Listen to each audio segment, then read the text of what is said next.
Okay, hello. My name is Konrad Wojtowicz, and I'm the leader of My Politics International. Today on My Politics channel, we have an international debate with members of European youth parties who will discuss a very important topic for today's world, the EU migration policy, a very hot topic also connected to recent developments in the Middle East and the Afghanistan crisis. We are honored to guest on our debate Dimitris Loukas from Youth Syriza Hi, and thanks for the invitation. Aleksandrs Mironovs from Vienotiba Youth Organization from Latvia, and Maciej Kowalczyk from the Young Democrats, the youth party from Poland. Good afternoon. And then I think that we can move to um, the main part of the debate. So the first question, which is, do you believe that the European Union should impose binding common regulations in terms of migration procedures for all its member states? Because as we know, sometimes the member states and the organs of the European Union can impose binding regulation for um, the whole community of the European Union as a whole, which are binding to all the member states in particular in the individual matters. So, what do you think about that? So, first, Dimitris. Okay, thank you. I will try to be brief. We consider it necessary to implement at European level a common migration policy for all member states based on the principles of humanity and solidarity.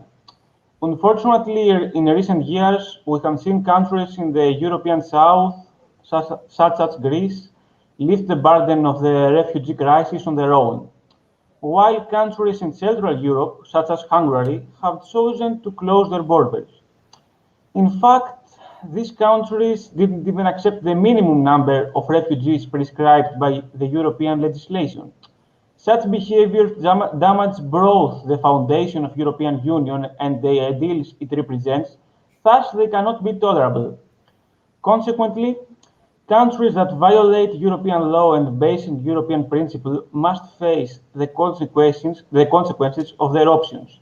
It is critical to implement the Percentages Regulation and the Dublin II Treaty to be revised so that refugee flows are properly distributed. Greece, Italy, and Spain should not bear the brunt. These rules must be applied by each country of the European Union and, if necessary, to impose fines and penalties to those countries who refuse to implement them. In conclusion, the European South cannot handle the massive refugee crisis on their own, especially now that, after the prevalence of Taliban in Afghanistan, a new refugee wave is looming on the horizon. Thank you. Okay, thank you very much. And as the second person, Aleksandrs Mironovs from Vienotiba Youth Organization. Well, at first, thank you a lot for inviting me to speak on behalf of our youth organization. I'm really glad to be here. So I think that we all agree that we have the obligation to receive refugees, and we should be generally open to external migration to the EU. And broadly, there should be common European policy on migration, like common border patrol, which we have. It is called Frontex, and as to me, I think they're doing amazing job. But generally, if there is no consensus on some issues in the EU, then we believe that migration policies should stay in the hands of the member states. And the reason for that is the difference of perception of migration among European countries. Um, we all perfectly know that the perception in Spain or Germany is very different from the one that we have and the one that we can see in here in Baltic states or in Poland or in other countries of Eastern Europe. So this topic in here creates lots of division, and it gives food for populism, and it creates the ground for far-right parties that use this opportunity as amazing tool to gain power. And even in the United Kingdom, migration was a central topic in debate about Brexit. So we need to be very accurate with common solutions. If we don't have that consensus among European countries, then this issue, migration, should truly be kept in the hands of member states. Thank you very much. And then, as the last person, Maciej Kowalczyk from Young Democrats. Thank you very much. Yes, I do believe that the European Union should have common policies. And let me stress it, not binding regulations, but common policies. I think it's more appropriate to put it this way. And also I'd like to clarify on the question, because it might be understood that that Brussels, this binding resolutions would mean that Brussels will tell member states how many migrants they should accept. It's not this. I think the EU needs unification of internal and external policies to be more efficient and to be better prepared for the future migration crises that will happen in the future. And one of these policies that are actually happening right now is a new pact on migration and asylum that's currently, to my knowledge, now being analyzed in the council.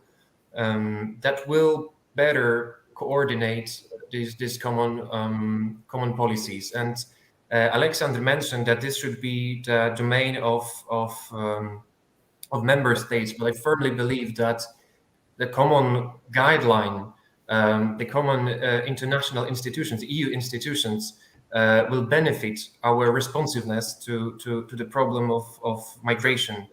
And in this new document that is being currently analyzed, there are points such as better management of external bodies, new, more efficient asylum rules, solidarity mechanisms, but also stronger foresight and crisis preparedness functions, and this beneficial partnerships with key third countries of origins of migrants or transit countries. So I believe that we should have common policy, and it's happening right now. Thank you very much. Okay, thank you very much. And that's all for the first question about the common regulations, common decisions in terms of migration policy on the European ground. So we can move to the second question. Should the European Union place law and order or openness higher in the hierarchy of values in terms of asylum seekers? Because I think that there's sometimes a division between the security place as the highest value and the openness and humanitarian values in terms of saving the asylum seekers, refugees who are escaping the war and famine. But these two values may be conflicting with each other, or they may be complementary. So what do you think? The second question and the first who answered the question will be Maciej from Young Democrats. Yes, thank you for this question. Let me begin with saying that I don't believe that these two values are mutually exclusive. And also I'd like to say that currently, for example, Polish government, I have Polish perspective, violates and breaks the law by not giving migrants basic humanitarian help. And let me say this: migrants must be offered medical assistance, legal assistance, and social protection that guarantees their physical survival. We are, as Europe, as a culture of Western culture, is a member of community of values such as Declaration of Human Rights, Convention regarding status of refugees, and even in Treaty on Functioning of the European Union, those values are stressed, and we should abide to them. We shouldn't break these rules. Europe is based on a humanitarian principle, thanks to which our region enjoys 80 years of relative peace and prosperity. So we have borders. Borders are there for a certain reason, but these two things are not mutually exclusive. We can be efficient in protecting our borders, but we have to be efficient in securing lives of migrants. Thank you. Thank you very much. And as the second speaker, Aleksandrs Mironovs from Vienotiba Youth Organization from Latvia. Yeah, it's actually a very actual topic, not just in Europe but also in the United States. And if we take the experience of the United States and say, truly, no matter which president they have, a Democrat or Republican, it's kind of consensus that the order and the law is kind of higher than the openness of the border.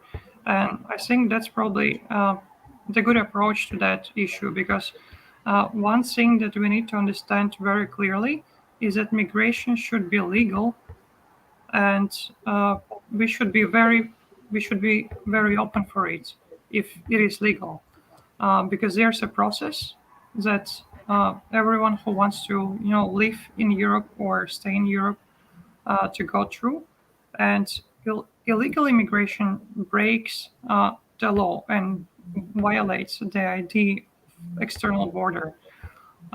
So for many of us here in Latvia, it is just not acceptable. We can't allow just anyone to come in. There's need for the process, the border checks, to simply know who is actually coming to Europe, who is here in Europe. Because otherwise it's like leaving the doors from your home open. And you never know who's gonna come in. So it's not a smart thing to do, leaving the doors open to anybody. So I would say that the law is, well, if we put the question so sharply, like what is the most preferable, I would say that the law is more important in this sense than the politics of open doors. Okay, thank you very much. And as the last speaker, Dimitris Loukas from Greece, from Syriza Youth, the floor is yours. Thank you for the question. Okay, I think that Europe must not let the ghost of her past haunt her again. Europe is at a crossroads and has been there for some time. One could even say that a spectre is haunting Europe, a spectre of several fears, of Islam, migration waves, of extreme populism and nationalism, xenophobia, authoritarian governments, and so on.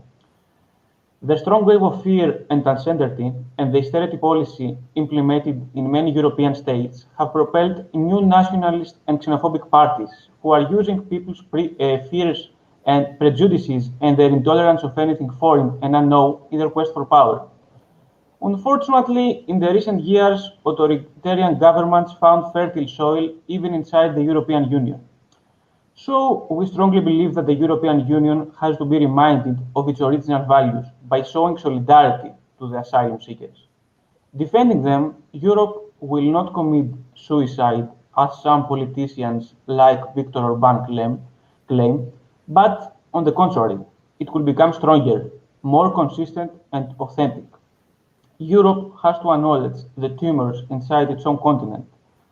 It has to reject xenophobia, arrogance, extreme nationalism, elitism, and the selfishness of those in power. In fact, I believe that financing an enlightenment campaign in the European Union, not only against this phenomena, but also in favor of the principles of solidarity, democracy, tolerance, and multiculturalism will not go amiss.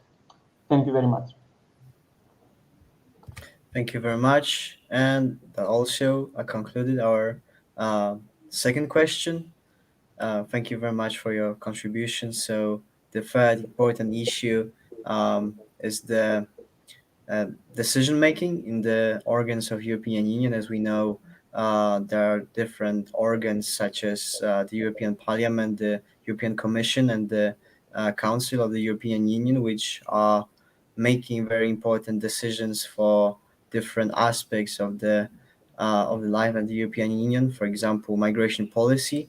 So my question is: should the European Union decide on the migration policy anonymously? So should the countries vote and the decisions should be anonymous, or should they decide on matters of the migration policy by qualified majority voting, so they can outvote the given countries?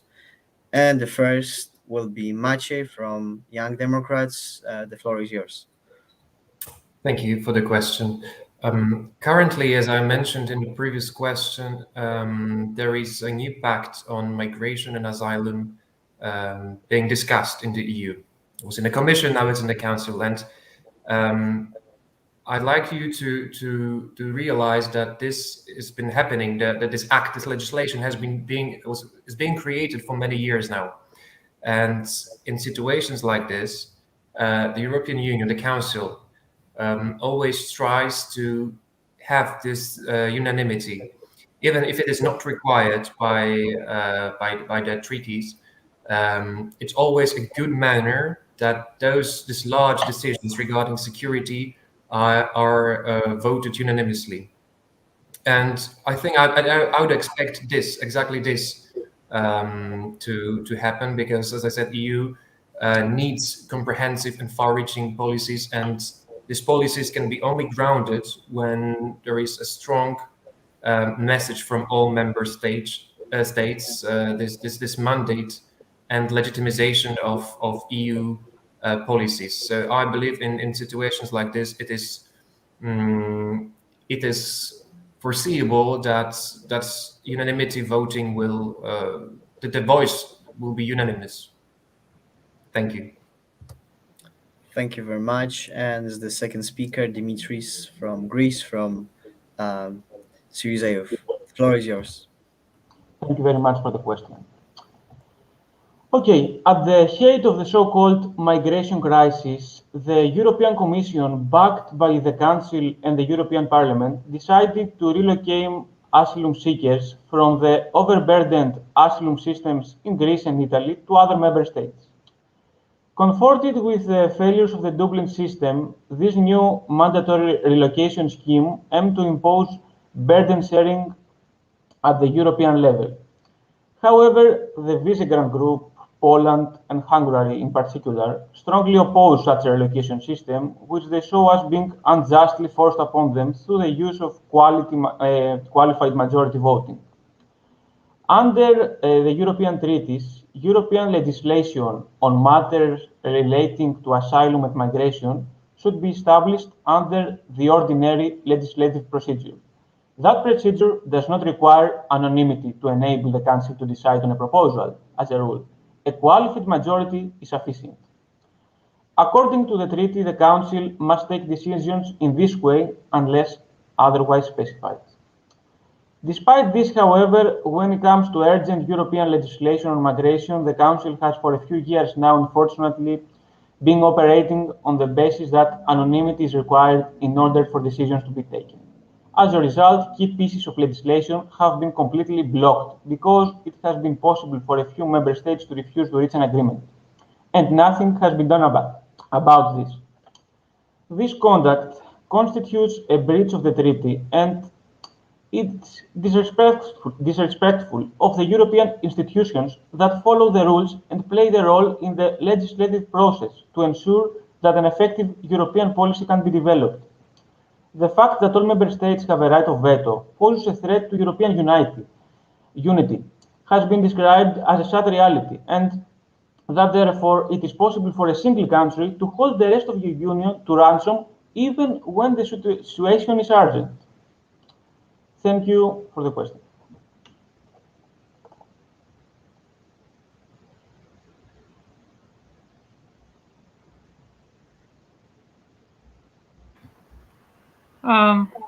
Yeah. So European Union actually have, the countries that are in Schengen area, European Union members who are in Schengen area, we basically have the same border. And, now I'm sitting approximately 200 kilometers from Latvian-Russian border. But it's actually not just Latvian-Russian border. That's basically also German-Russian or Portuguese-Russian or French-Russian border, because the border check when Russians are deciding to travel to European Union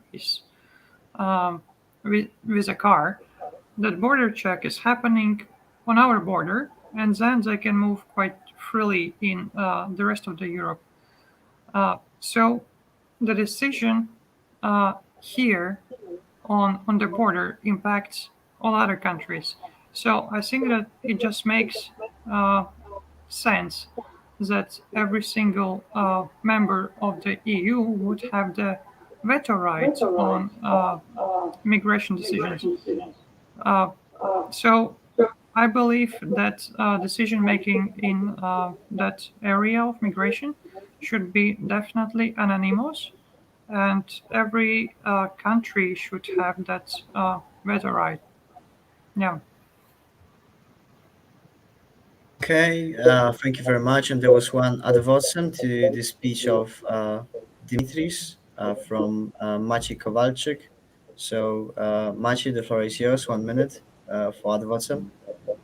Well, maybe it's not directly at Vadim that I polemize with what Dimitris is saying. I'm giving it a thought that perhaps before the EU was rejecting certain policies because they were relatively ad hoc decisions being made. And I'm curious of your opinion on this new legislation coming about asylum and migration. What do you foresee? What do you expect from it? Do you expect also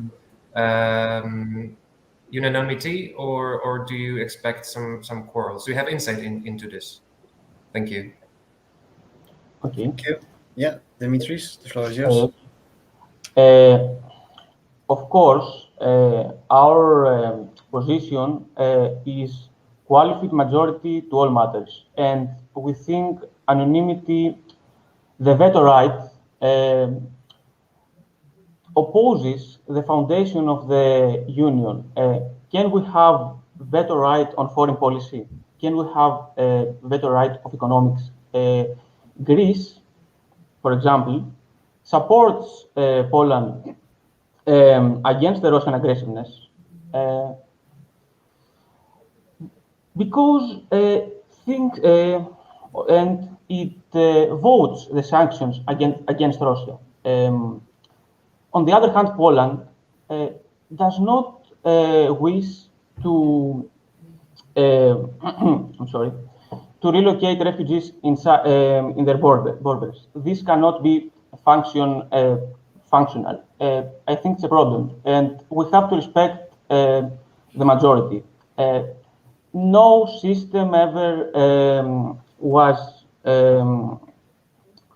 in this way functional with veto rights. I finished. Okay, thank you very much. And I'll conclude all the answers for the question 3. So now we can move to the last concluding question. We have discussed the matter of the common EU migration policy. We also discussed different values which may be guiding this policy, and also the technicalities of decision making in the EU. Whether should we aim for the anonymous decision or the qualified majority voting in the European Union's grounds in terms of migration policy? And then we just can conclude our whole debate for the last question, that applying all these previous points which were discussed, how should the European Union act specifically with the problem of illegal immigration from the Middle East region? And the first speaker will be Aleksandrs from Vienotiba Youth Organization. The floor is yours. Yeah, thank you, Konrad. Well, it's actually quite a hard question, but let me put it this way. So first, we need to prevent illegal immigration. We need to severely fight with illegal human traffickers who earn actually millions. They earn really millions on just transporting migrants illegally to the EU. And that's a problem, and that's something that we need to do for sure. Second, yes, there are already people who arrived illegally to the European Union. And in this case, we should have as comprehensive background checks as it is possible, just to understand who are the people who came, who are actually now in Europe. And if those people, if after the background check it becomes clear that those people are facing some persecution in countries from where they are running, then we definitely need to protect them. We need to protect them and grant them refugee status or asylum seeker status. But we need to protect them. However, those people who are not falling under that protective status of a refugee, we should deport those people. And because first, when they came to Europe illegally, they already broke the law.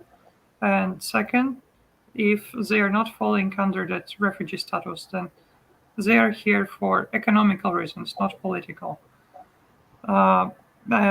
Third, the EU should invest into rebuilding the Middle East and financially supporting migration centers in places like Turkey and Morocco.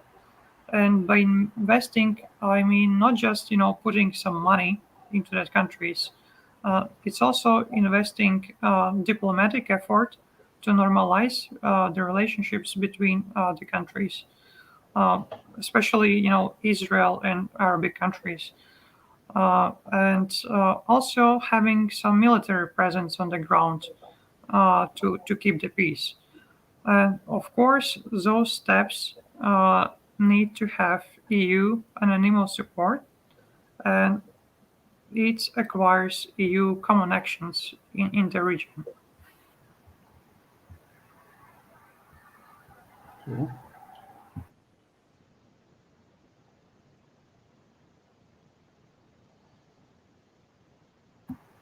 You are muted. Oh, sorry. I didn't know not notice that. Yes, I wanted to say that the second speaker is, of course, Dimitris from Syriza Youth. The floor is yours. Okay. Aleksandrs was right. It's a difficult question. I think primarily we must examine the causes behind the migration crisis from the Middle East.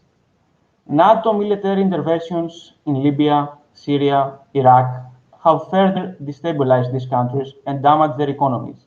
Thus, poverty and political instability triggered the largest refugee crisis since World War II.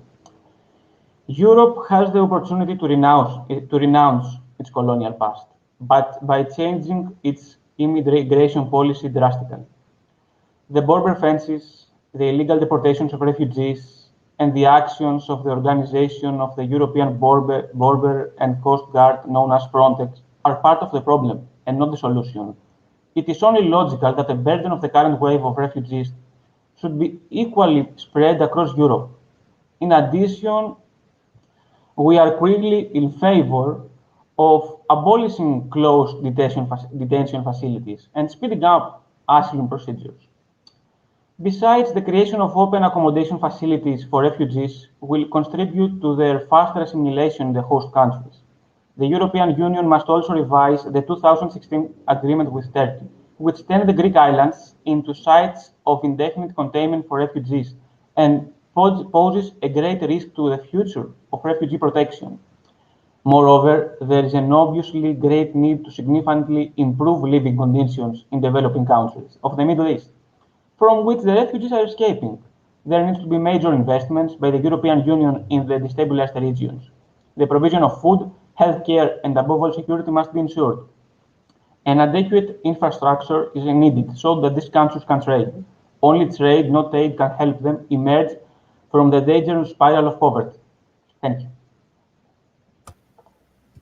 Thank you very much. And concluding our debate will be Maciej Kowalczyk from Young Democrats.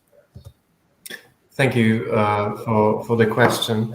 I believe that the European Union should look at events such as Middle East region and this migration coming from the region in a larger perspective and try to identify the causes, as my colleagues said before. So this foresight function has to be stressed more profoundly, and we should think what to do to prevent such events from happening.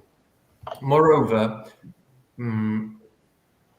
between when a migrant leaves his country or her country of origin and reaches European Union, so between this period, there is a whole chain of events that the European Union can try to prevent. For example,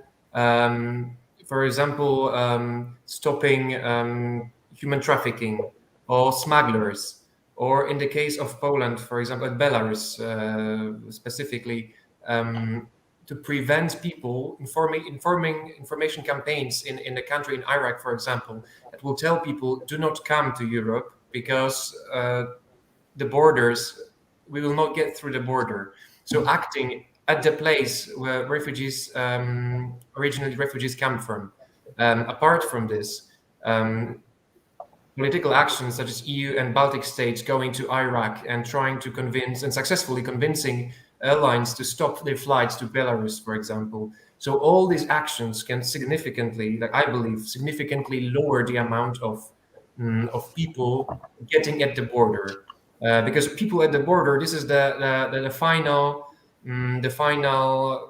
end of this migration change, and chain, and we should break this chain. And also, I want to say one more thing, that in 2020 there were 18 million migrants globally. In the upcoming years and decades, there will be hundreds of millions migrants because of the climate change. And we, as the European Union, and we as a humankind, we must create rules, binding rules, that will be implemented globally, because we have to have an answer. We have to prepare a strategy for this, because this migration, this huge migration, will happen. People will travel in need for water because of the desertification and global warming and rising temperatures. Thank you. Thank you very much. And Dimitris has advanced to the Maciej's speech. Dimitris, the floor is yours. Okay. First of all, I must say I totally agree about for the prosecution of human traffickers. We have, I am fully with this. But my question is other. What about the 2016 agreement of Europe with Turkey? What's his opinion about this? Does it help solve the situation? Because I don't know if you know, in 2019, Erdogan government used the refugees as a bargain and pressed them into the Greece border, into the fences. This created a massive humanitarian crisis on Evros, and many far leftists on both sides went to attack the refugees. Is this image good for the European values? Can we accept the conditions of Turkey's detention centers for refugees? Can we fund these centers? Thank you. Thank you very much. And Maciej, the floor is yours to respond to Dimitris. Yes, thank you for this question. Yes, you're right that since this agreement between EU and Turkey, the migration stopped by 90%, as far as I know, like through this channel. But this is a big question to which I don't have answer, because Turkey used migrants as a political tool, and the same thing is done by dictator Lukashenko in Belarus. I'm thinking out loud what can be done, but I think the best solution is to work in the country of origin, so not in the transit countries such as Turkey, but to work directly in these regions, in these countries that refugees come from. I think this might be the most efficient, as governments, of course, want their people to stay. And I'm aware that it is not the case in Afghanistan, for example, yes, where the government collapsed and Taliban's rule. But that would be my answer. That would be my answer, trying to build facilities. EU should build facilities outside of the EU as well, and create environment and facilities for the migrants. Thank you. Thank you very much. And that concludes our whole debate today. We have briefly discussed the EU migration policy from different aspects, from the EU legislative procedure, from the values which may be guiding the EU migration policy, and also how should we tackle specifically the problem of the illegal migration from the Middle East region finally. So thank you very much for your participation, and our guests were Maciej Kowalczyk from Young Democrats from Poland, Thank you very much. Have a good evening. Dimitris Loukas from Syriza Youth from Greece, Thank you very much. Good evening. and Aleksandrs Mironovs from Vienotiba Youth Organization. Thanks a lot. Thank you very much, and goodbye.